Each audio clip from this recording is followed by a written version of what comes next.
Ikaw yung lecturer na nagbabasa ng slide. Ikaw yung lecturer ko ng GE na nagbabasa ng slide. Ba't ka naman nagbabasa ng slide? May question po ako. Pag nag-a-appeal tayo dun sa emotional side ni client or ni person, related ba yun sa law 13? Feeling ko, Kasi madalas may ganun tayo, may emotional appeal tayo sa mga conversations sa negotiation. parang mercy, borderline, blackmail. Galing na, every time na nag-ano tayo ng mga ganito, napansin natin, ang galing pala natin. Na-uplift natin yung sarili natin. Sino pala natin? Ginagawa na natin to. Ganun. Ito yung night differential. Ang night differential ay pag graveyard yung shift. May dagdag sahod.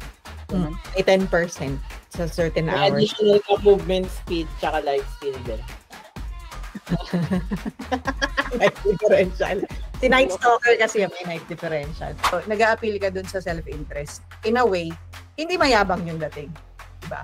So, it's just a simple play of words. Pero, nakukuha mo yung buy-in.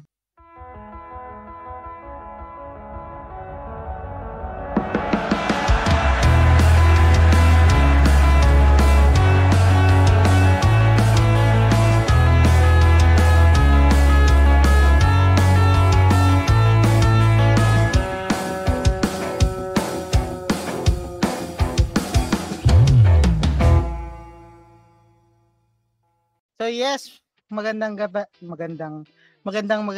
po sa ating lahat. Ako po ay nabulol pa. So, ayan po. So, today, ang ating topic is Law 13 and 15 of the 48 Laws of Power. So, ito po ang ating first slide. Maraming salamat for everybody na nandito and they have allotted their time na umattend ng ating book club. So, guys, welcome. Sabi ng slide, welcome. Today, we delve into Laws 13 to 15 of influence, exploring the subtle yet potent art of shaping outcomes. These principles move beyond overt displays of power. Ikaw yung lecturer na nagbabasa ng slide.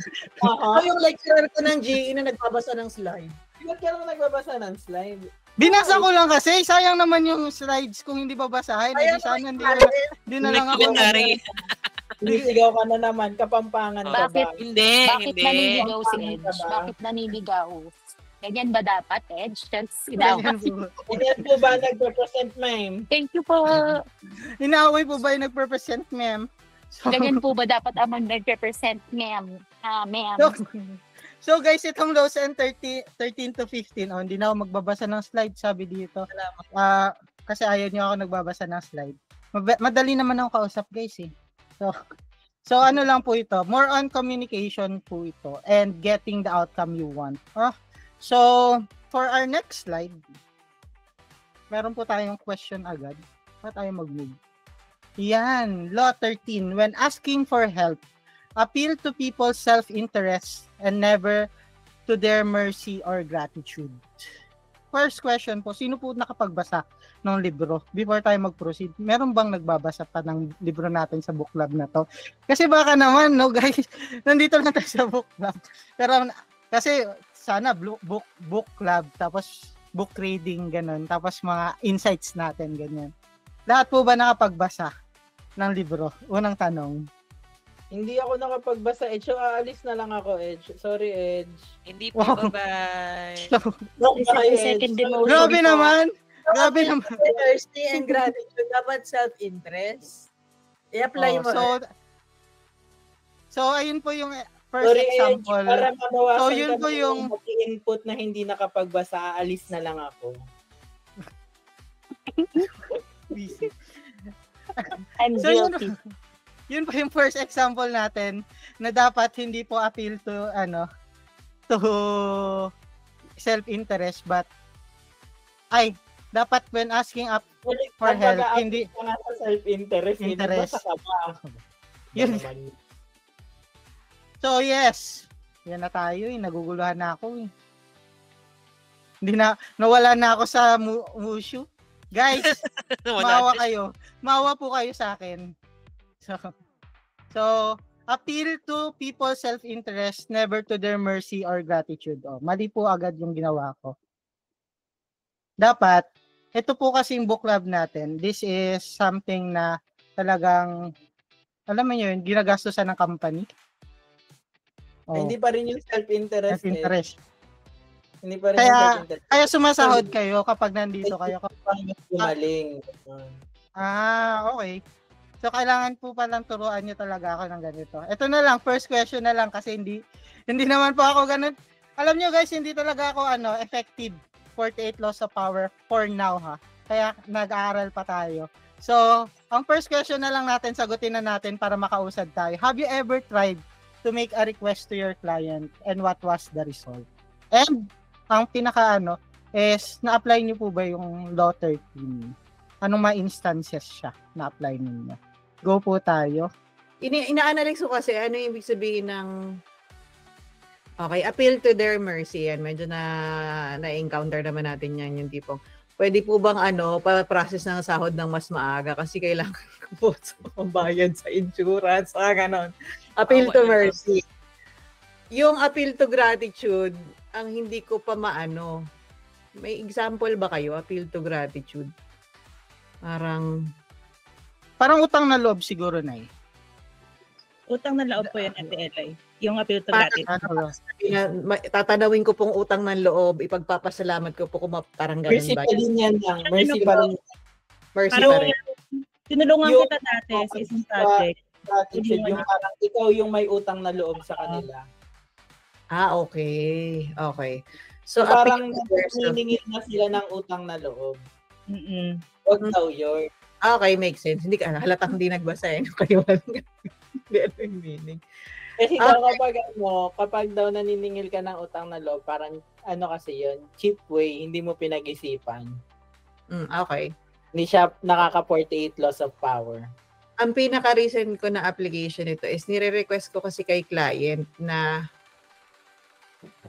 kasi nag-request yung mga agents ng night differential. Night differential. Kasi ganun. Ano yung night differential? Ang night differential ay pag graveyard yung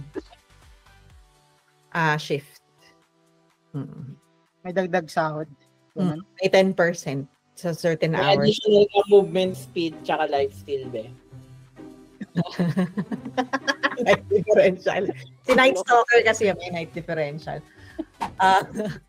So, ang feel ko sa kanila, ano ba yung magiging benefit sa kanila?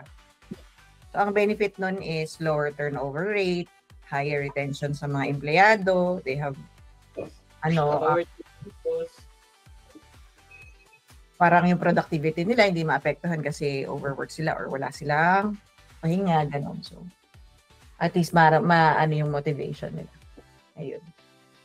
So, yun Ayun lang, that's a perfect example nung Law 30. So, ibig sabihin, ka na talaga? Meron ka ng isang power. Pwede ka na talaga. Hindi kayo, pag mga ganyang ang prompt lagi, use the 48 laws of power. Pwede ka na mag-illegal. May question po ako. Pag nag-a-appeal tayo dun sa emotional side ni client or ni person, related ba yun sa Law 13?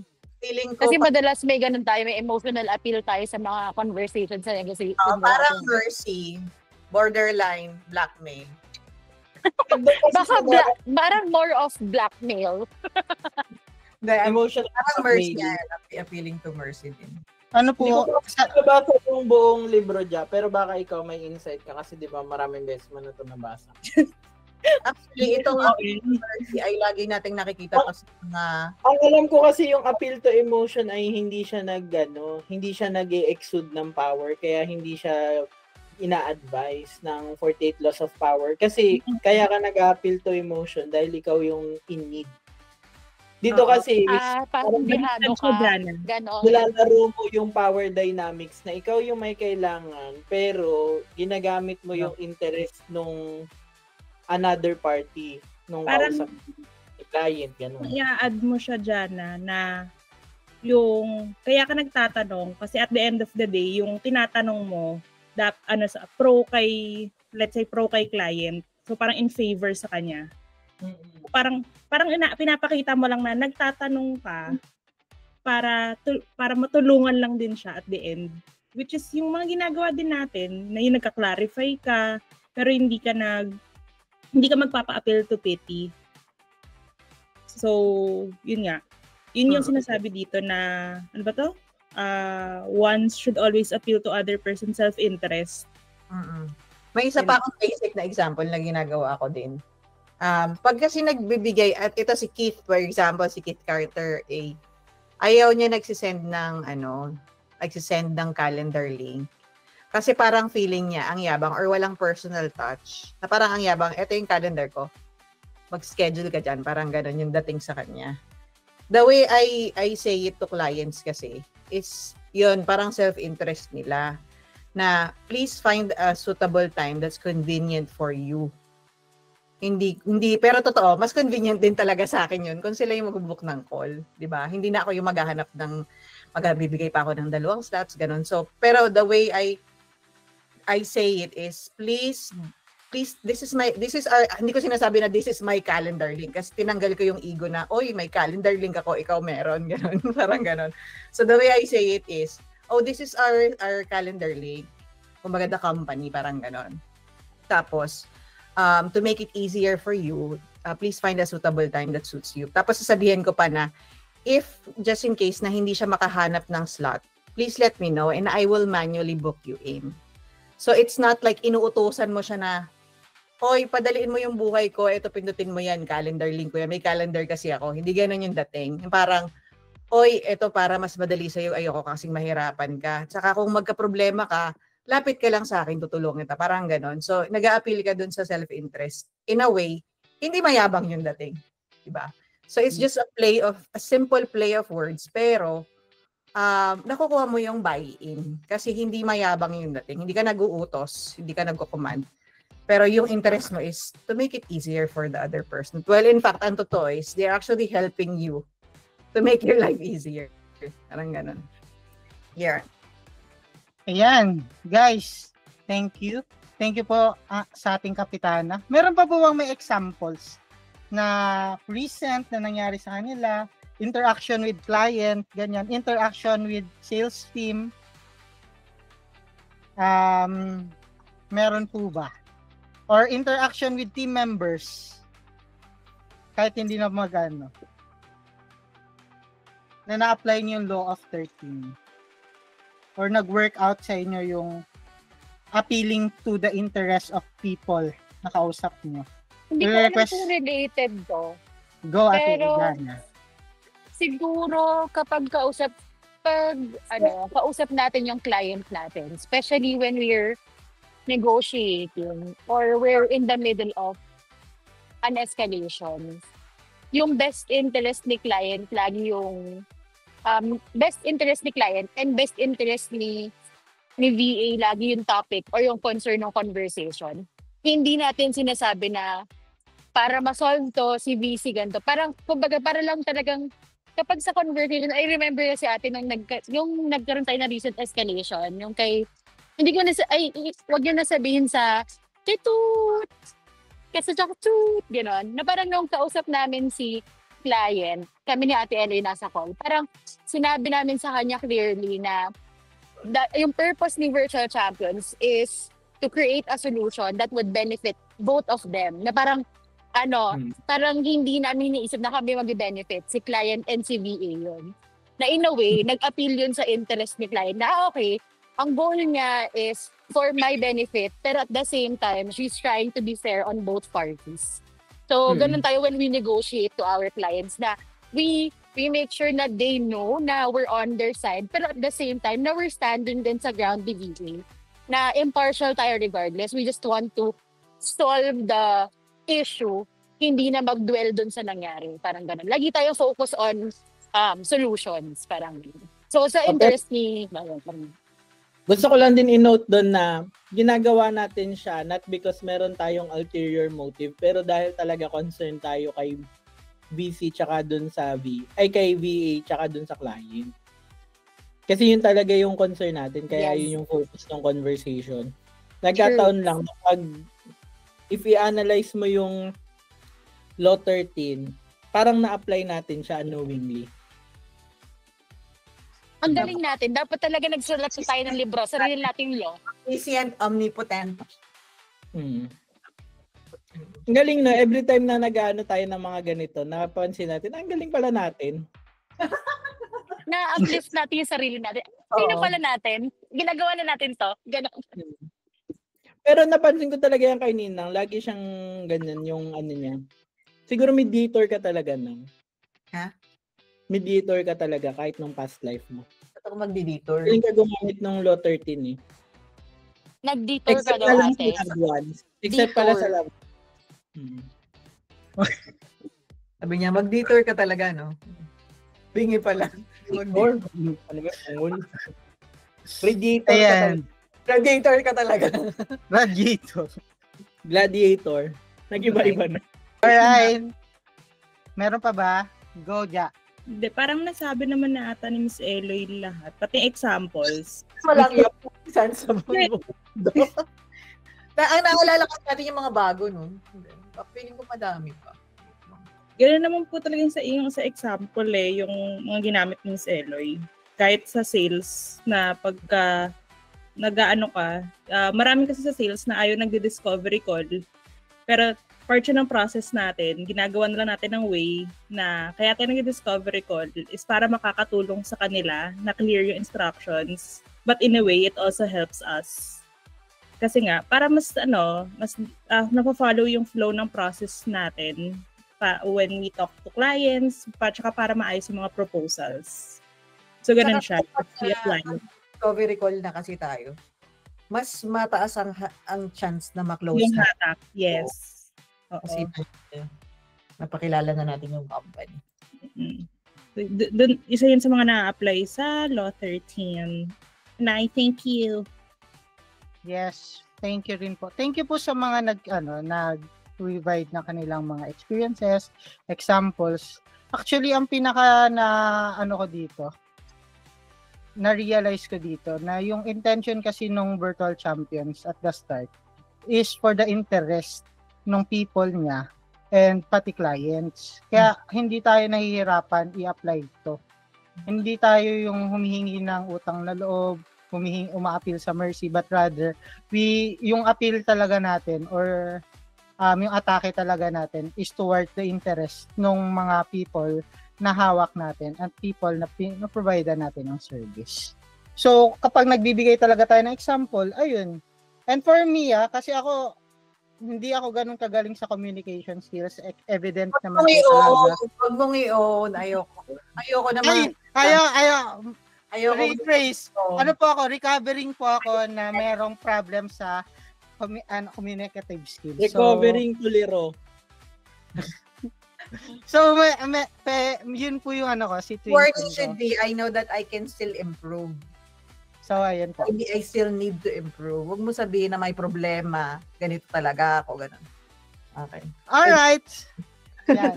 Learning. Walang problema. Ganon. Walang problema. Ganun. So, nakalimutan ko yung sasabihin ko. Nalito na naman po ako. Pero, even though with my situation, no, kasi yung intention nga nung company is towards the interest ng mga VAs, ng mga members niya. Yung mga request ko, yung mga needs ko, every time na sinasabi ko sa VC, parang nandyan agad yung suporta. Nandyan agad yung kikater ng company. Kaya very madali yung mga nangyayari for me. Next week!